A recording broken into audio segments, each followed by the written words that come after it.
하나님 말씀 시편 25편 1절에서 22절 말씀입니다. 여호와여, 나의 영혼이 주를 우러러 보나이다. 나의 하나님이여, 내가 주께 의지하였사오니 나를 부끄럽지 않게 하시고 나의 원수들이 나를 이겨 개가를 부르지 못하게 하소서.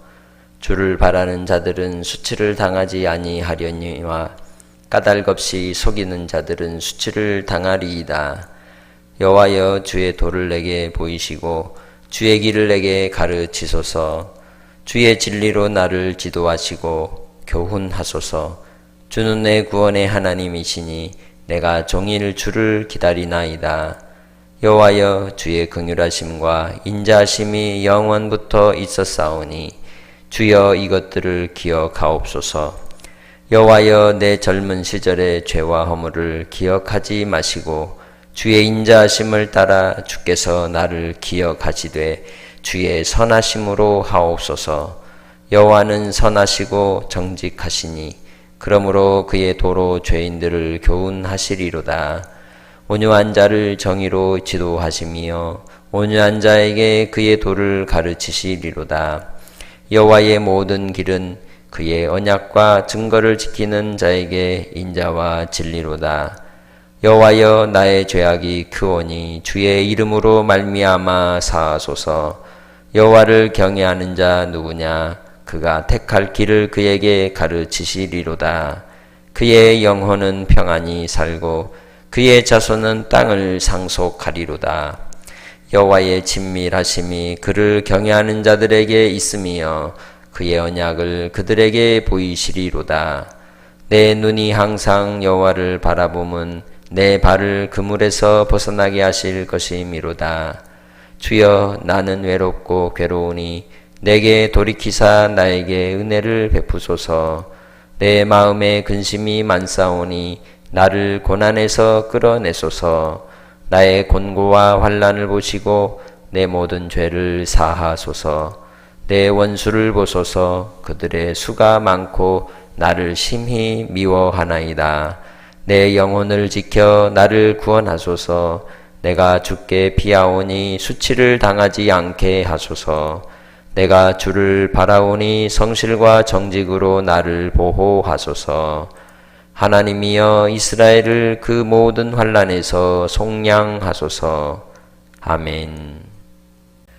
우리가 어떤 문장을 외우거나 또 공부를 할 때 생각해 보면 그 내용들을 숙지하기 위해서 여러 방법들을 씁니다. 앞 글자를 기억하고 그 글자들을 통해서 연상을 하여서 머릿속에 담아두기도 하고 또 반복해서 잊지 않으려고 하는 노력들을 하죠. 시편 25편은 답관시라고 하는 형태로 기록이 되어 있는데 히브리어의 알파벳은 22글자입니다. 이 히브리어 알파벳으로 첫 글자를 시작하는 형태로 기록된 시를 답관시라고 하는데, 이러한 형태로 기록된 이 시편이 25편이 있고 또 시편 119편이 있고, 그리고 예레미야 애가 전체가 이러한 형태의 답관시의 형태로 기록이 되어 있습니다. 이 본 시편 25편을 통해 찬송을 드리는 그 사람이 누구인지를 우리가 봐야 합니다. 과연 이 시편의 찬송은 누가 드리고 있을까요? 다름 아니라 여호와를 경외하는 자입니다. 12절에 이야기하듯이 또 그를 일컬어 다른 형태로 그를 이야기하는 바는 9절에 나오는 것처럼 온유한 자라고 말할 수 있습니다. 여호와를 경외하는 자는 온유한 자라는 겁니다. 그 여호와를 경외하는 자는 시편 1편을 시작하는 내용처럼 복 있는 자라고 또한 말할 수 있습니다. 이 시편 25편도 역시 무엇을 굳게 붙잡고 있습니까? 하나님의 언약과 증거를 굳게 붙잡고 있는 자인 것을 볼 수가 있습니다. 시편 전반부의 내용 속에서는 다윗이 왕으로서 하나님 앞에 드리는 기도의 시라는 것을 먼저 우리가 염두에 둘 때에 왕된 다윗이 그의 왕의 자리에서 당하는 고난과 수치와 곤고함과 원수들로부터 당하는 생명의 위협 속에서 하나님께로 간절히 부르짖는 기도의 고백을 볼 수 있습니다. 23편에서는 하나님이 목자가 되셔서 그를 인도하실 때 원수들로부터 고통을 당하는 자리를 사망의 음침한 골짜기라고 고백을 하였죠. 그러나 그 사망의 음침한 골짜기를 지나 하나님께서 원수 앞에 상을 차려주시듯이 그러한 그 사망의 음침한 골짜기를 지나는 모습이 시편 25편의 모습 속에 자세히 그의 감정과 또 느낌 속에서 드러나는 것을 우리는 볼 수가 있습니다. 그리하여 1절에 시작을 할 때 내 영혼이 주를 우러러 봅니다라고 고백하며 시작하지만 21절로 22절을 통해서는 내가 주를 바라봅니다라고 마무리를 하고 있는 것을 우리는 봅니다. 뿐만 아니라 2절에서는 나의 하나님이여 내가 주께 의지하고 있습니다. 나의 원수들이 나를 이겨 개가를 부르지 못하게 하시고 그들에게 수치를 당치 않게 하십시오라고 기도하듯이 20절을 해서 그는 내 영혼을 지켜 나를 구원하소서 내가 주께 피하오니 수치를 당치 않게 하옵소서라고 고백함으로써 원수에게서 그를 건져주시고 수치를 당치 않게 하실 분은 오직 하나님밖에 없다고 고백하는 것을 우리는 알 수가 있습니다. 그렇다면 이 시편의 고백 속에서 과연 무슨 문제가 그에게 닥쳐 있을까요? 그건 원수들로부터 수치와 모멸을 당하는 위기의 상황이라는 것을 알 수 있습니다. 그렇다면 왜 그런 일이 일어났겠습니까? 그의 기도의 고백 속에서 알 수 있듯이 7절에 내 젊은 시절에 죄와 허물로 인하여 그가 어려움을 당하고 있지는 않는지 우리는 생각할 수가 있습니다. 그의 죄악으로 인하여 당하는 고통과 수치 속에서 11절에서 또한 이야기하듯이 여호와여 나의 죄악이 크오니 주의 이름으로 말미암아 뭐하소서 사하소서. 그의 인생의 죄로 인해서 수치와 모멸과 원수들로부터 모함을 당하는 곤란한 상황에 빠져 있다는 것을 우리는 알 수가 있습니다. 우리도 우리의 인생의 삶을 살다 보면 우리가 실수할 수 있고 또 우리 허물로 인하여 넘어지고 그 넘어짐의 자리로 인하여서 곤란한 일을 당할 때가 있습니다. 그때 우리가 살 길이 오직 하나님밖에 없는 줄 믿습니다. 하나님만이 유일한 우리의 탈출구이고 하나님만이 유일한 우리를 이끌어줄 생명줄인 줄 믿습니다. 그리하여 다윗은 하나님 앞에 자기의 젊은 시절의 죄로 인하여 당하는 수치와 모멸 가운데 또한 그가 헤어나올 수 없는 큰 벼랑 끝 그러한 위기 속에서 그 죄악으로 인해 하나님 앞에 은혜와 은총을 구하는 그러한 고백을 볼 수가 있습니다. 그러면서 그가 붙드는 유일한 하나님의 성품이 무엇입니까? 주의 인자하심과 진실하심과 긍휼하심을 따라 자기에게 은혜 베푸시기를 구하고 있는 겁니다. 왜?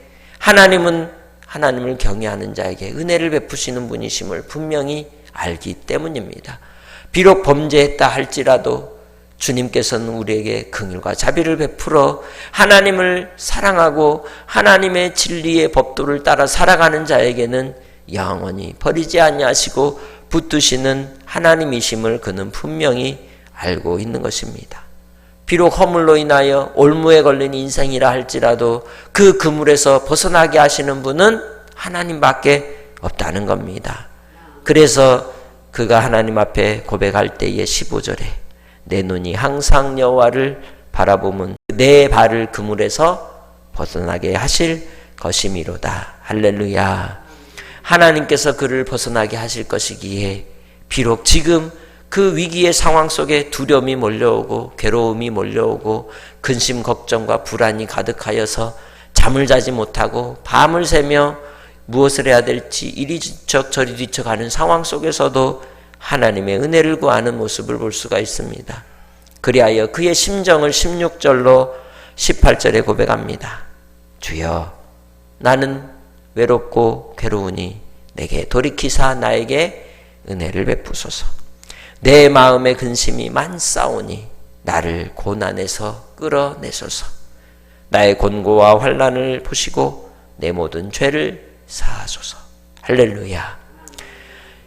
이스라엘 백성들도 또 하나님을 경외하는 사람도 죄를 지을 수 있다는 겁니다. 그런데 문제는 여전히 누구를 바라보느냐는 거죠. 죄 가운데 뒹굴며 죄에 거하고 있느냐, 아니면 그 자리에서 일어나 하나님께로 두 손을 들고 하나님을 우러러보고 바라보며 하나님을 붙들고 의지하고 있느냐라는데, 바로 그의 삶의 방향이 완전히 다르다는 것을 우리에겐 분명히 보여주고 있는 것입니다. 하나님을 경외하는 자가 비록 죄 가운데 넘어지고 자빠지고 그물에 빠져서 벗어나올 수 없는 상황이 온다 할지라도 그에게 그 심령 가운데 그 마음의 중심에 변함이 없이 여전히 빛처럼 빛나는 것이 있다면 바로 인자와 진리인 줄 믿습니다. 인자를 바로 우리는 헤세드라고 말합니다. 하나님이 우리를 불쌍히 여기시는 하나님의 성품을 이야기합니다. 진리란 곧 예수 그리스도이십니다.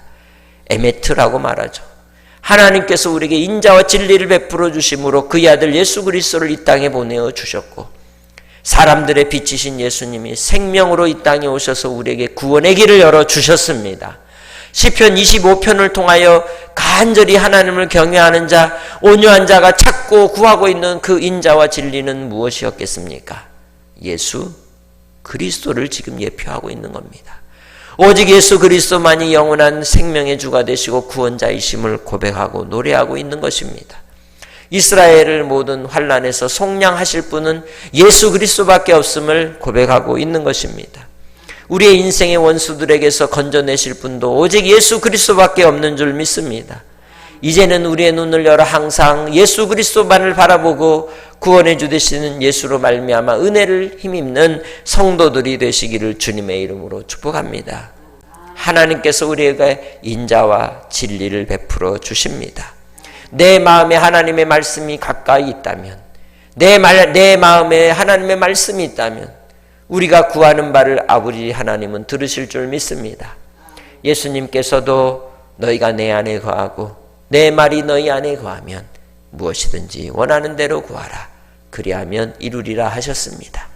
주님이 말씀하신 대로 주의 말씀이 내 안에 있어 어떠한 환난과 공고함 속에서도 시편 23편의 고백처럼 내가 사망의 음침한 골짜기를 다닐지라도 해를 두려워하지 않는 하나님이 나를 안위하시고 나를 지키시고 돌보실 것이라는 확신 가운데 주님 앞에 영광을 돌리며 다시 훌훌 털어버리고 일어나는 주님의 백성들이 되시기를 주의 이름으로 축복합니다. 왜 그렇습니까? 하나님께서 그들에게 약속을 해주셨기 때문이죠. 그 약속이 바로 13절입니다. 시작. 그의 영혼은 평안히 살고 그의 자손은 땅을 상속하리라. 아멘. 하나님 아버지, 하나님을 경외하는 자, 온유한 자, 주의 인자와 진리로 가르치시고 이끄시는 주의 자녀들을 오늘도 깨워 인도하여 주시니 감사합니다. 아버지 하나님, 인생의 곤고함 속에서 환난과 우리의 죄로 인하여 넘어져서 쓰러져 있는 자리에서조차도 주님은 여전히 나를 신뢰하라, 나를 바라보라, 나를 의지하라 하시며 하나님 아버지께로 돌아오기를 원하시는 줄 믿습니다. 사랑하는 주의 백성들, 아버지께로 돌아가는 용기를 얻게 하시고 하나님을 바라봄으로 주님이 주시는 담대함으로 주의 보좌 앞에 나아가 은혜를 힘입게 하옵소서.